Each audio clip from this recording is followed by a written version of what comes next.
I love you Mohammad पर तांडव, लाठीचार्ज, प्रदेश के हर जिले में विरोध प्रदर्शन। तो वहीं यूपी में जाति के प्रदर्शन पर बैन, भड़के अखिलेश यादव। यूपी डायरी में आज देखिए दो बड़ी खबरें। नमस्कार, मैं हूं रजनीश यादव, आप देख रहे हैं लोकमत हिंदी।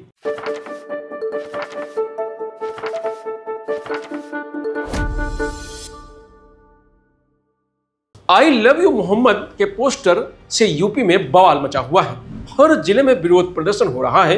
कानपुर से शुरू हुए विवाद की आग अब प्रदेश भर में फैल गई है। दरअसल कानपुर के रावतपुर के सैद नगर में 4 सितंबर को बारावफात पर चल रहे रोशनी के कार्यक्रम में आई लव यू मोहम्मद का साइन बोर्ड लगाया गया।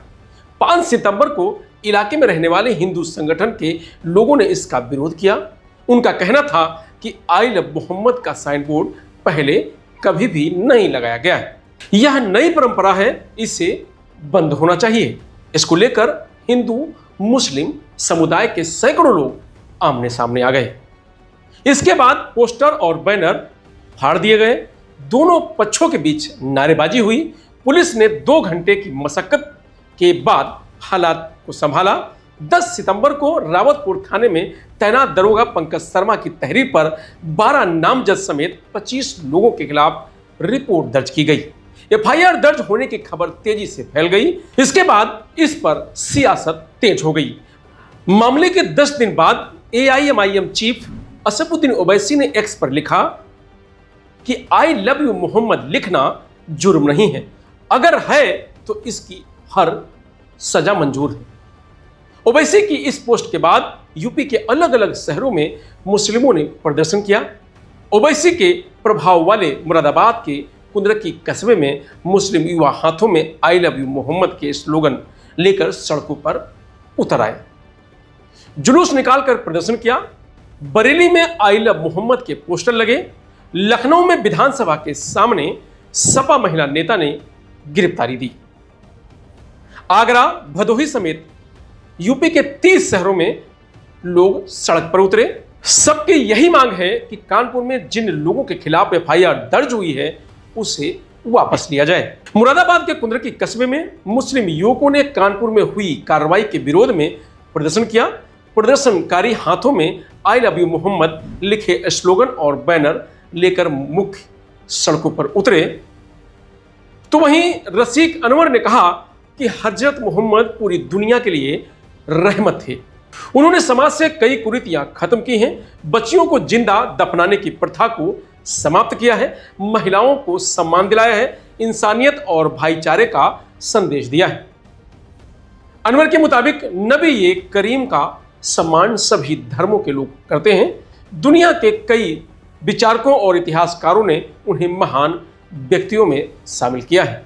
उन्होंने कहा कि अगर कोई मुसलमान आई लव यू मोहम्मद लिखकर अपना प्रेम जताता है तो इसमें कोई आपत्ति नहीं होनी चाहिए।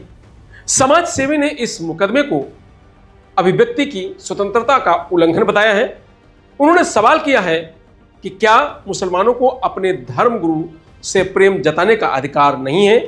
उनका कहना है कि या तो संविधान में यह स्पष्ट किया जाए या फिर यह भेदभाव बंद होना चाहिए। तो वहीं प्रदर्शनकारियों का तर्क है कि देश में विभिन्न स्थानों पर जय श्री राम और अल्लाह अकबर जैसे नारे लगाए जाते हैं। प्रदर्शनकारियों ने चेतावनी दी है कि जब तक उनकी मांगे नहीं मानी जाएंगी ये विरोध प्रदर्शन जारी रहेगा। तो वहीं उन्नाव में रविवार रात बवाल हो गया। यहां कानपुर की घटना के विरोध में जुलूस निकाल रहे लोगों को पुलिस ने रोकने का प्रयास किया तो नारेबाजी शुरू हो गई। कोतवाली प्रभारी अजय कुमार सिंह ने लोगों को समझाने का प्रयास किया, लेकिन लोग गुस्ताख ये नबी की एक ही सजा जैसे धार्मिक नारे लगाते रहे।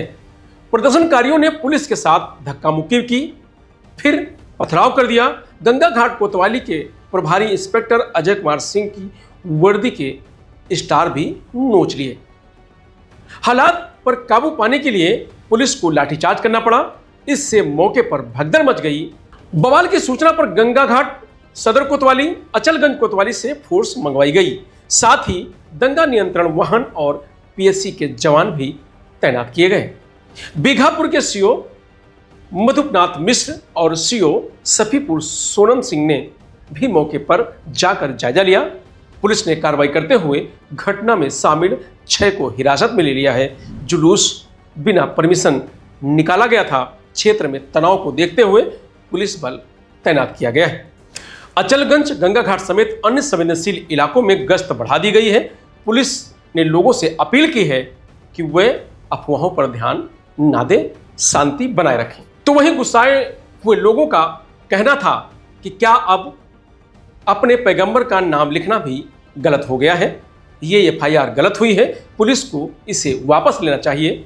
कोई बेगुनाह अगर जेल भेजा गया तो आंदोलन बड़ा किया जाएगा। तो वहीं यूपी सरकार ने जातीय भेदभाव रोकने के लिए बड़ा कदम उठाया है। अब पुलिस रिकॉर्ड, नोटिस बोर्ड और गिरफ्तारी मेमो में आरोपी की जाति का जिक्र नहीं किया जाएगा। खास बात यह है कि आरोपी के पिता के नाम के साथ साथ माता का नाम भी दर्ज किया जाएगा। इलाहाबाद हाईकोर्ट के आदेश के बाद रविवार को कार्यवाहक मुख्य सचिव दीपक कुमार ने ये आदेश जारी किया है। कहा कि समाज में जाति विभाजन बढ़ाने वाली किसी भी प्रवृत्ति को बर्दाश्त नहीं किया जाएगा। वाहनों पर जाति लिखकर घूमने वालों का चालान होगा। जाति स्टिकर, नारे हटाए जाएंगे। जाति आधारित रैलियों पर अब प्रतिबंध लगेगा। जो फैसला लिया गया है उसमें सोशल मीडिया पर जाति को बढ़ावा देने पर एक्शन होगा। जाति आधारित बोर्ड और बैनर भी हटाए जाएंगे। गाड़ियों पर जाति लिखकर चलने पर चालान होगा। पुलिस रिकॉर्ड में आरोपी की जाति नहीं लिखी जाएगी। नोटिस बोर्ड पर भी आरोपी के नाम के साथ जाति का जिक्र नहीं होगा। गिरफ्तारी मेमो, पंचनामा और तलाशी मेमो में भी जाति नहीं लिखी जाएगी। आरोपी के पिता के नाम के साथ अब माता का नाम भी लिखा जाएगा। वाहनों पर जाति लिखकर घूमने वालों का चालान होगा। कस्बों और शहरों में जाति महिमा मंडन वाले बोर्ड पर साइन हटाए जाएंगे। राजनीतिक मकसद से होने वाली जाति आधारित रैलियों पर भी पूरी तरह प्रतिबंध रहेगा। सोशल मीडिया पर जाति महिमा मंडन या निंदा करने वालों पर सख्त कार्रवाई की जाएगी। इस आदेश पर समाजवादी पार्टी के राष्ट्रीय अध्यक्ष अखिलेश यादव भड़क उठे और एक्स पर लिखा, सरकार पर तंज कसा। कहा कि 5000 सालों से मन में बसे जातिगत भेदभाव को दूर करने के लिए क्या किया जाएगा। वस्त्र, वेशभूषा और प्रतीक चिन्हों के जरिए जाति प्रदर्शन से उपजे जातिगत भेदभाव को मिटाने के लिए क्या किया जाएगा। किसी के मिलने पर नाम से पहले जाति पूछने की जातिगत भेदभाव की मानसिकता को खत्म करने के लिए क्या किया जाएगा। किसी का घर धुलवाने की जातिगत भेदभाव की सोच का अंत करने के लिए क्या किया जाएगा। किसी पर झूठे और अपमानजनक आरोप लगाकर बदनाम करने के जातिगत भेदभाव से भरी साजिशों को समाप्त करने के लिए क्या किया जाएगा। अब उस मामले की बात कर लेते हैं जिसको लेकर हाईकोर्ट ने सरकार को यह आदेश दिया है। इटावा के जसवंत नगर थाने की पुलिस ने 29 अप्रैल 2023 को स्कॉर्पियो गाड़ी रोकी थी, जिसमें प्रवीण छेत्री सहित 3 लोग पकड़े गए थे। वाहन से 106 बोतल विस्की बरामद हुई जो हरियाणा में बिक्री के लिए जा रही थी। साथ ही फर्जी नंबर प्लेट भी मिली। बरामदगी मेमो में अभियुक्त की जाति माली, पहाड़ी, राजपूत और ठाकुर लिखी गई थी। इसके आधार पर एक और कार को रोका गया जिसमें से 254 और बोतल शराब बरामद हुई। दूसरी गाड़ी के मालिक की जाति पंजाबी, परासर और ब्राह्मण के रूप में दर्ज थी। आरोपियों ने हरियाणा से बिहार में शराब तस्करी करने और प्रवीण छेत्री को अपना गैंग लीडर बताने की बात कबूली थी। इसके बाद प्रवीण छेत्री आपराधिक कार्यवाही रद्द करने की इलाहाबाद हाईकोर्ट में याचिका दायर की थी।